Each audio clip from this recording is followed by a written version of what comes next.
Amigos de Cuatro Vientos, ¿qué tal? De nueva cuenta con ustedes, segunda transmisión del día de hoy, lunes 21 de junio del año 2021, cuando son las 1 de la tarde con 10 minutos, le damos la más cordial de las bienvenidas. Estamos en nuestro programa de noticias que pues traemos las más relevantes para el día de hoy, para compartirle con ustedes con comentarios. Alicia, adelante. ¿Qué tal, amigos, amigas de Cuatro Vientos? Bienvenidos aquí a su casa de Cuatro Vientos. Empezamos el programa hablando de un animalito que a lo mejor usted lo ha escuchado por otro nombre. Se le dice zaraguato. Y a veces cuando quieren ofender a alguien le dicen, no seas tan zaraguato. Y se trata de los monos aulladores. Bueno, pues, ¿qué creen? Los están vendiendo. Pagan por su captura 1,000 pesos y los revenden aquí en México en 80,000 pesos. Y la historia es de National Geographic y nos dice así: cuando Mojito todavía tenía pocas semanas de vida, presenció cómo cada uno de los miembros de su familia fue asesinado. Capturar a los monos zaraguato en Chiapas, al sudeste de México, involucra dinámicas similares. Para poder extraerlos de su hábitat natural, es necesario terminar con el resto de la tropa. La madre, los hermanos y otros ejemplares adultos pierden la vida a la fuerza al capturar a uno de estos monitos zaraguato. Su captor no sabía que Mojito era hembra, así que la nombró como varón. Finalmente, las crías son las que más atractivo tienen para los compradores en otras partes del país. Su sexo biológico en ese momento pasa a ser lo de menos. Lo importante es extraerlo de la selva lo antes posible, cuando todavía son pequeñitos, y sacarlos rápido. El tráfico de animales no tiene mucha visibilidad en México, enfatiza Regina Ruiz, periodista mexicana, en una entrevista que dio exclusiva para National Geographic en español, y dice Regina: las personas que tienen el nivel adquisitivo y pueden comprar estos animales tienen que saber que son parte del problema. En colaboración con la periodista Ivonne Castelazo, el documental Aullidos Importados del año 2021 denuncia las dinámicas de explotación que padecen los monos zaraguatos en México como parte del mercado negro del sureste del país. Aunado al estrés que la especie sufre por la deforestación, también pierde la capacidad de desarrollarse adecuadamente a ser adquiridos como mascotas.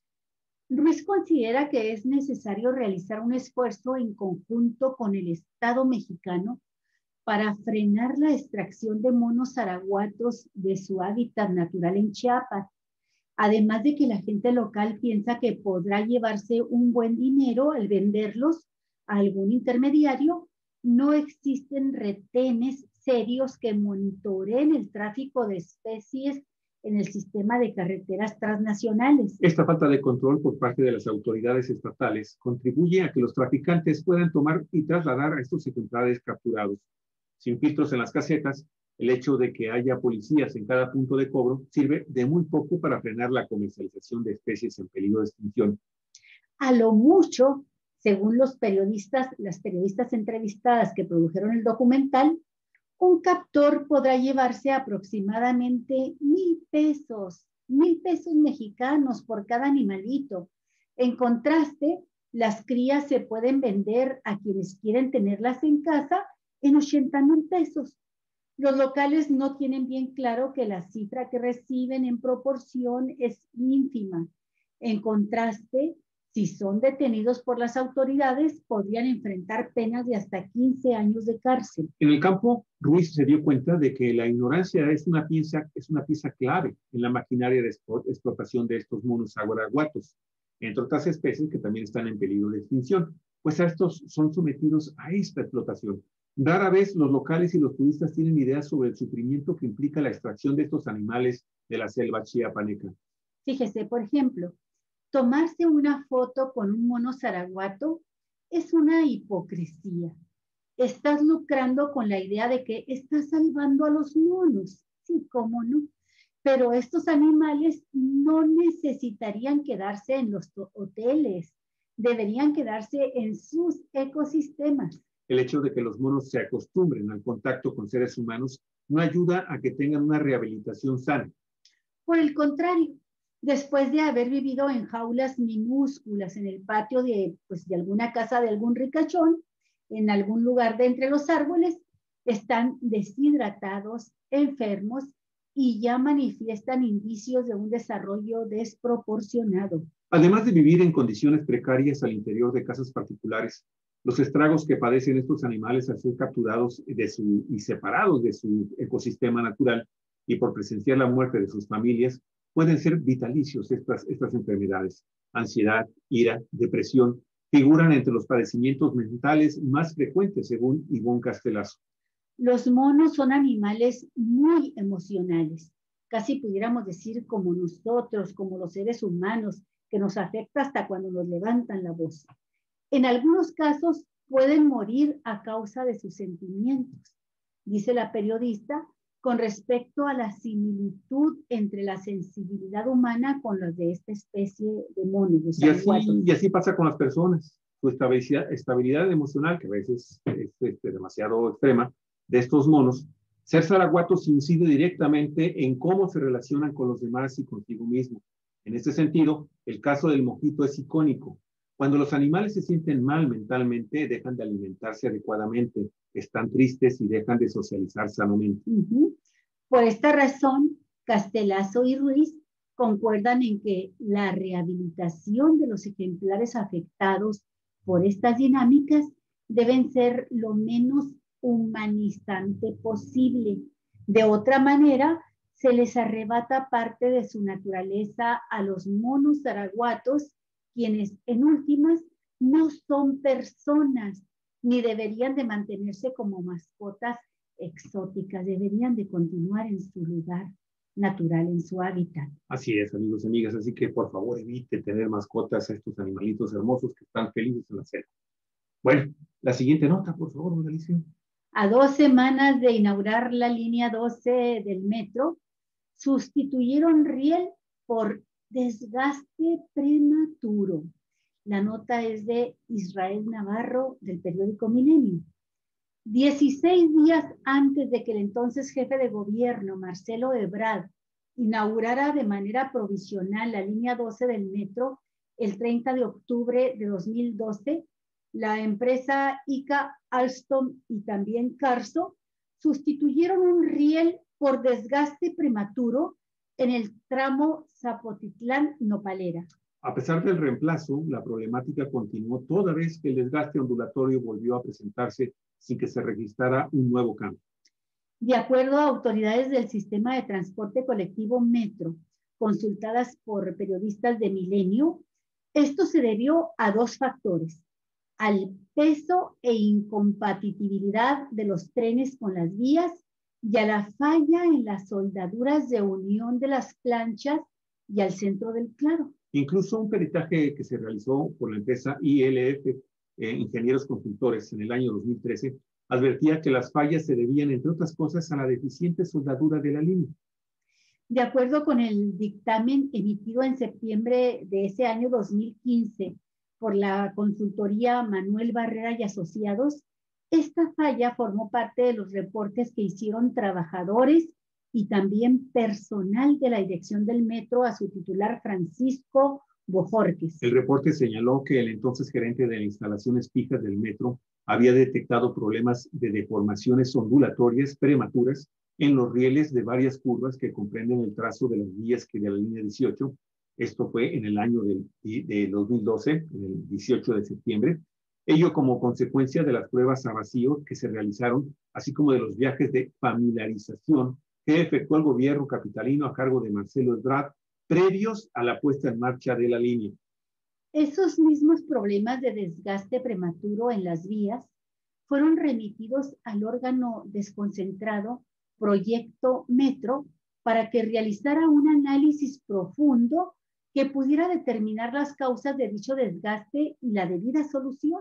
El 13 de octubre del año 2012, la dirección del metro realizó una medición de la geometría de la vía con el vehículo M50, con la que se detectaron situaciones que debían ser corregidas y que también fueron notificadas a Proyecto Metro a cargo de Enrique Orcasitas.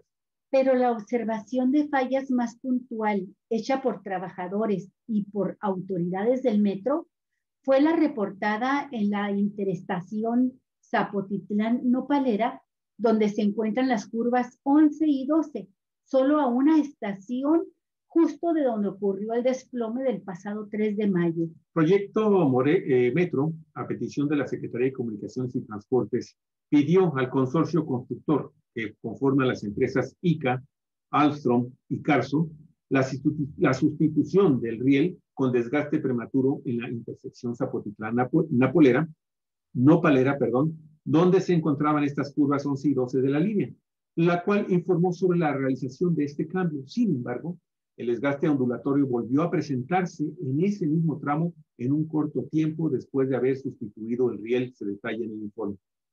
Y después de la puesta en marcha del tren de esta línea 12 por el jefe de gobierno Marcelo Ebrard el 30 de octubre de 2012, los problemas continuaron toda vez que sumaron fallas en el sistema de vías, de los cuales tanto el consorcio constructor como la dirección del metro en su momento hicieron diversas aclaraciones y comentarios. Así, el proyecto Metro contrató los servicios de diversos para determinar los motivos y recomendar acciones derivadas del problema del desgaste ondulatorio, los cuales tuvieron como producto un dictamen de fecha 14 de noviembre de 2013, el cual señaló como causa del desgaste ondulatorio excesivo a la falta oportuna de mantenimiento del sistema de vías en los elementos de compactado que fueron deficientemente en balasto, falta de control de par en apriete de fijaciones, durmientes y soldaduras, y como causa que incrementan el desgaste ondulatorio y afectaciones a los aparatos.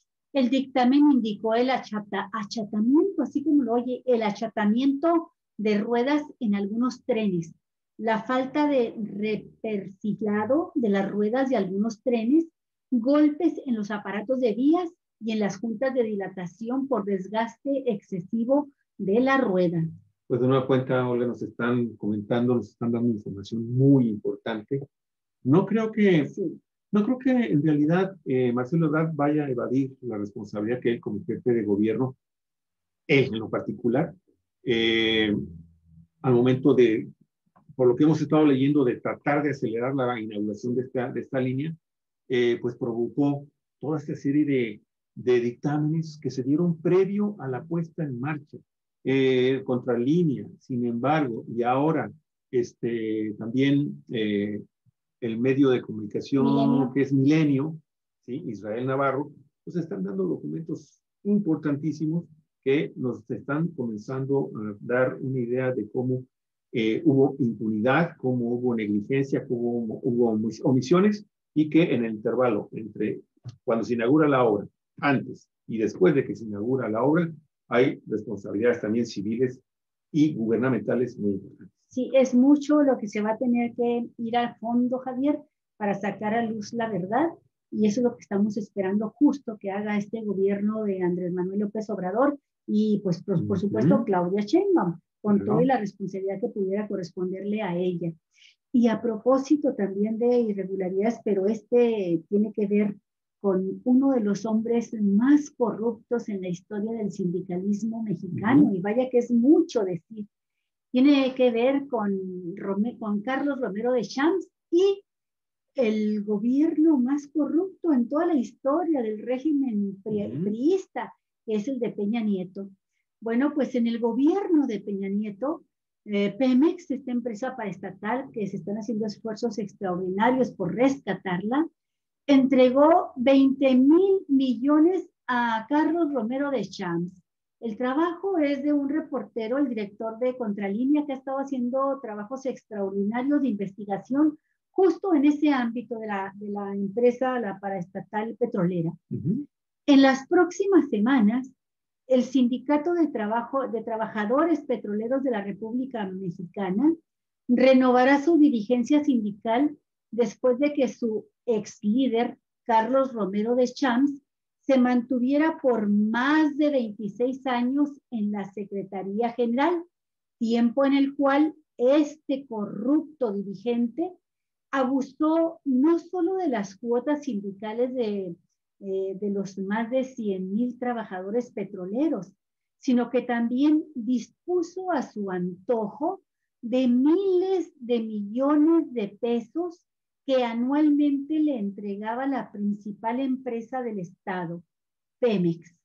Solo en los 6 años del gobierno de Enrique Peña Nieto, los 3 directores generales que tuvo Petróleos Mexicanos, que son Emilio Lozoya, 2012-2016, José Antonio González Anaya, del 2016 al 2017, y Carlos Alberto Trevillo Medina, 2017-2018, dispusieron de recursos del Estado y transfirieron al sindicato petrolero, escuche usted la cifra, 19,930 millones de pesos. Esto significa que este gobierno priista le entregaba cada año un promedio de 3,320 millones de pesos a la dirigencia sindical, es decir, a ese señor, a Carlos Romero de Champs. En el gobierno anterior, el recién jubilado Romero de Champs junto con el actual líder suplente del sindicato petrolero, el diputado priista Manuel Limón Hernández, quien en el sexenio pasado se desempeñaba como secretario tesorero del Comité Ejecutivo General de este sindicato, eran los responsables de negociar con los directores generales de Pemex las partidas presupuestales que les entregaba la empresa estatal petrolera, y que en los últimos 4 gobiernos del PRI y del PAN, Ernesto Zedillo, Vicente Fox, Felipe Calderón y Enrique Peña, la cifra pudo ascender a un total de 100,000 millones de pesos.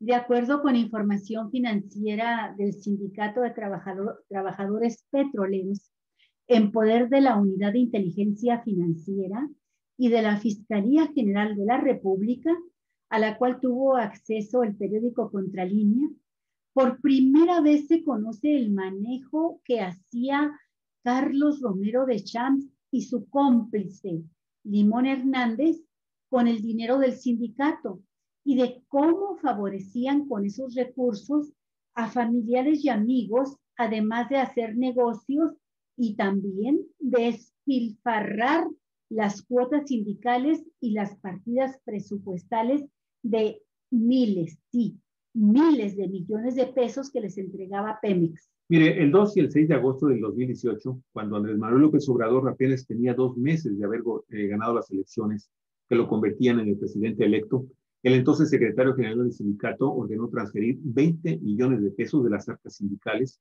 bajo el concepto de gastos diversos para pagar a la empresa CEPROFI, COM, SADCB, por servicios de contabilidad y auditoría, a fin de que revisara las operaciones y los movimientos financieros como una medida preventiva ante posibles investigaciones que pudiera abrir en su contra el actual gobierno.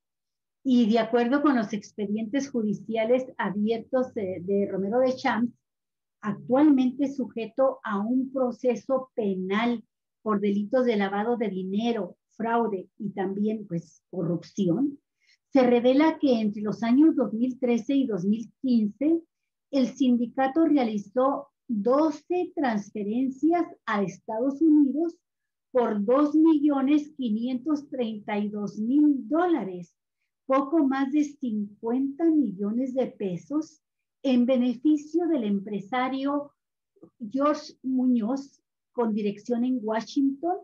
Este hombre, Muñoz, coincide con quien fuera asistente del secretario del Tesoro en el gobierno demócrata de Bill Clinton. Y mire, a estos abusos y corruptelas cometidos por Romero de Champs durante casi 3 décadas al frente de este gremio petrolero, se suman 81 transferencias bancarias que salieron de la tesorería del sindicato petrolero por 1,837,000 pesos en beneficio de 7 de sus familiares.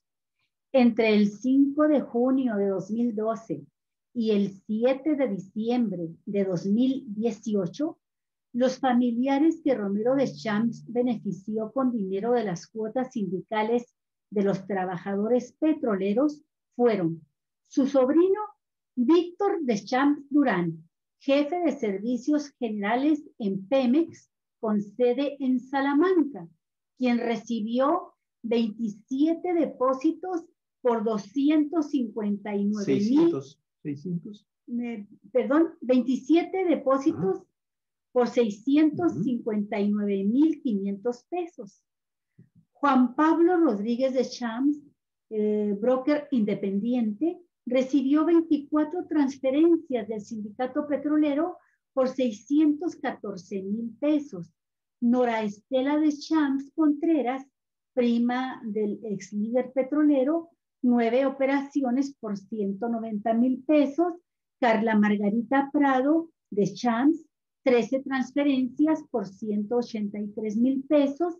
El sobrino Ricardo Eugenio Deschamps Morán, 6 operaciones financieras por 100,500 pesos. 100,500 pesos.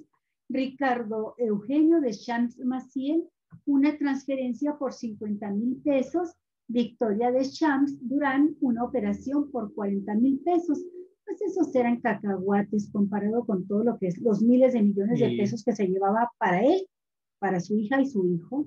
Pero sí, fue un periodo en el que definitivamente Aurelicia no tenía por qué haber entregado dinero a los sindicatos familiares. Absolutamente. Así fueran cacahuates. No existían, aunque fueran cacahuates, no existía ninguna responsabilidad sindical con estos familiares del líder petrolero. Ahora falta que ver hasta dónde lleva la unidad de inteligencia financiera de la Secretaría de Hacienda esta información que él tiene en su poder y que pues se entrega, si no la puede ver contralínea, y gracias a eso nos estamos dando por primera ocasión una cuenta muy concreta, muy objetiva de cómo se estaba manejando recursos públicos a manos llenas, hoy casi de cerca de 100,000 millones de pesos durante todos los gobiernos de los liberales. Dices, ¿cuánto es un escándalo? 30 años. Impresionante. Caray. Sí. Bueno, y en otra nota, amigos, amigas de Cuatro Vientos, pues fíjese usted, carajo, cada día se presentan casi 2 quejas contra las Fuerzas Armadas por violaciones a derechos humanos. Este es un problema que no termina. Sin duda, ha aminorado, pero continúa. De Alberto Pradilla, del periódico Excelsior. Desde que el presidente tomó el poder el 1 de diciembre de 2018 hasta abril de 2021, se han presentado 1,742 quejas contra miembros de las Fuerzas Armadas del país. Mire, esto ofrece una medida de casi 2 quejas presentadas cada día desde que inició este presente sexenio, según datos de transparencia que se solicitó por parte de Excelsior y que incluyen a la Secretaría de la Defensa Nacional, a la Secretaría de Marina y también a la Guardia Nacional, que siempre ha tenido mandos y mayoría de tropa militar. En total, el Ejército es quien más quejas lleva acumuladas, 914, seguido por 487 quejas contra la Guardia Nacional, que inició operaciones en julio de 2019, y por la Marina, que suma 341 denuncias. Los motivos de las quejas son variados: detención arbitraria, uso arbitrario de la fuerza, privación de la vida o trato inhumano, cruel y degradante, también por negligencia en el desarrollo de su función y prestar indebidamente el servicio público.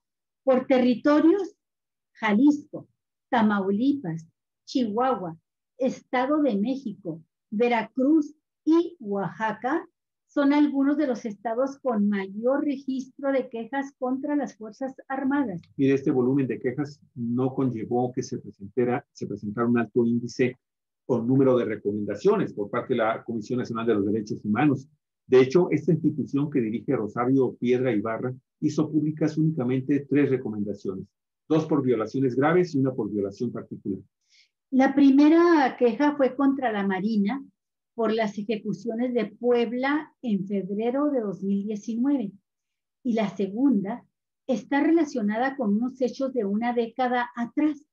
Se trata de la recomendación que presentó en 2020 contra el Ejército por el secuestro y tortura en Ciudad Juárez, Chihuahua, de Óscar Cábata y Víctor Manuel Vaca Prieto. En el caso de este último personaje, Víctor Manuel Vaca Prieto, además fue ejecutado por los soldados frente a sus compañeros. La Sedena no ha cumplido con la reparación del daño de la víctima, por lo que Cábata mantiene todavía un plantón al exterior de las oficinas.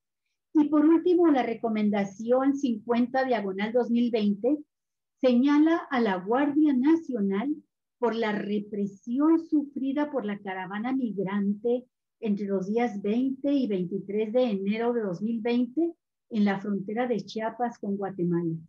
Mire, la Comisión Nacional de los Derechos Humanos censuró a la institución por extralimitarse en sus labores y agredir a las familias centroamericanas que trataban de cruzar el río Suchiate y organizar una marcha hasta la frontera con los Estados Unidos. La mayoría de quejas contra la Sedena, la Secretaría de la Marina y la Guardia Nacional se resolvieron por la vía de la orientación a las instituciones sin formalizar una recomendación. Y bueno, pues vamos a continuar dándole seguimiento a este tipo de informaciones, amigos y amigas, porque evidentemente hay ciertos sectores de la Guardia, de los soldados y de la Marina que pues son renuentes, ya lo hacen prácticamente por oficio, actuar de una mala forma. No voy a generalizar, pero existen elementos muy malos que tienen que ser sancionados también ejemplarmente. Así es. Y vamos a hablar ahora de una nota sobre Morena, el partido gobernante, el partido que fundara el presidente López Obrador y que lo llevó al poder. Morena otorga 12.7 millones de votos a sus aliados. Su coalición rinde frutos. La nota es de Aurora Cepeda del periódico Excelsior.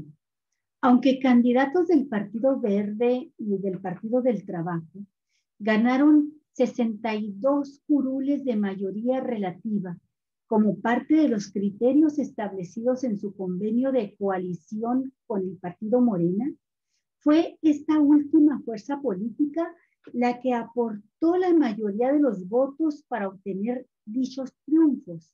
De los 4.742.433 sufragios obtenidos en esos distritos, en esos 62 distritos, 3.490.000 fueron para Morena, lo que representó el 73.6%, mientras que el Partido Verde por sí solo obtuvo 502.533 votos, es decir, 10.6%, y el Partido del Trabajo, 263.396 votos, esto es apenas el 5.6%. El resto fue para los tres partidos en coalición. Sin embargo, Morena cedió 2.724.505 votos de sus simpatizantes a sus aliados, para que gracias a ello el Partido del Trabajo tenga curules de mayoría relativa en la próxima legislatura. 32. Y el Partido Verde 27. Así es. Ensenada, La Paz, Los Cabos, Ciudad Juárez, dos distritos de Iztapalapa y Cuauhtémoc están entre los ganados por Morena, pero que irán para el Partido del Trabajo. Sí, es el caso aquí en Ensenada del Distrito 3, donde los morenistas, la gente que simpatiza con Morena, votaron por el líder del Partido del Trabajo, Armando Reyes, quien será diputado federal por segunda vez consecutiva. Así es. El Partido Verde ganó por sí solo en 3 distritos de San Luis Potosí, en Matehuala, Río Verde y la capital del estado. Entre los que le tocan por su acuerdo con Morena están los que tienen cabecera en Zihuatanejo, Guadalajara y Playa del Carmen. Pues, ¿quién fue el ganador? Pues ambos, el Verde y el PT. Así es. Así es.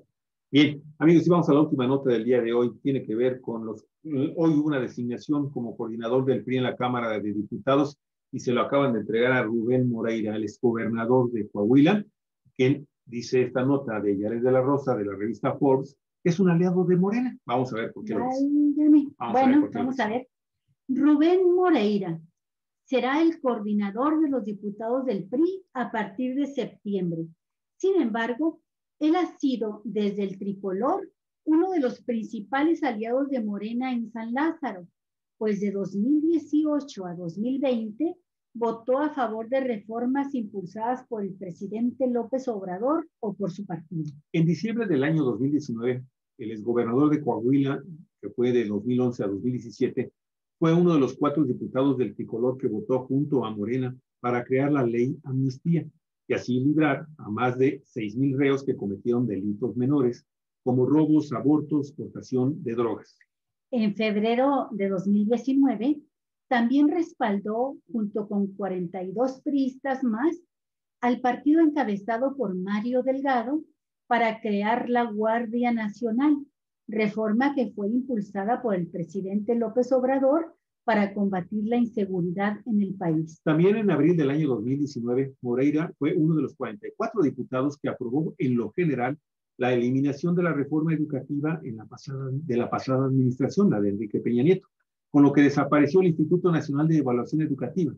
En este caso fueron cambios a los artículos 3, 31 y 73 de la Constitución. El 10 de diciembre de 2020, Moreira votó en lo general y en lo particular, junto con Morena, la reforma a la Ley Federal de Telecomunicaciones y Radiodifusión para crear el Padrón Nacional de Usuarios de Telefonía Móvil. En este registro estarán los datos de los ciudadanos que tengan celular. Y en julio del año 2020 dio su voto a Morena en la Comisión Permanente para que en el periodo extraordinario el partido de Andrés Manuel López Obrador aprobara la ley de adquisiciones, la cual permite la compra de medicamentos en el extranjero. La designación de Rubén Moreira como coordinador del PRI en la Cámara de Diputados se da luego de que el presidente López Obrador sugirió que Morena podría aliarse al tricolor para lograr la mayoría calificada, 2/3 partes de los votos, con el fin de aprobar las reformas constitucionales que envíe.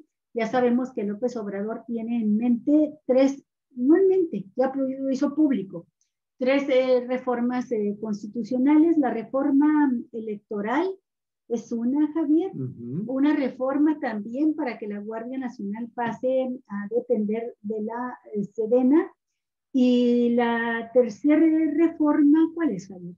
¿Te acuerdas? La de la Guardia Nacional. Está la Guardia Nacional, está la reforma electoral y está la reforma a la Comisión Federal de Electricidad. Fortalecer la Comisión Federal de Electricidad.